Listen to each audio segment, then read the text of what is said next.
पूजिताय गुरुदैवताय गुरुकुलस्थायिने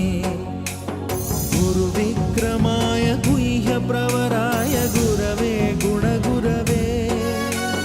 गुरुदैत्यकलक्षेत्रे गुरुधर्मसदाराध्याय गुरुपुत्रपरित्रात्रे गुरुपाखण्डखण्डकाय गीतसाराय गीततत्त्वाय गीतगोत्राय धीमहि गूढगुल्फाय गन्धमत्ताय गोजयप्रदाय धीमहि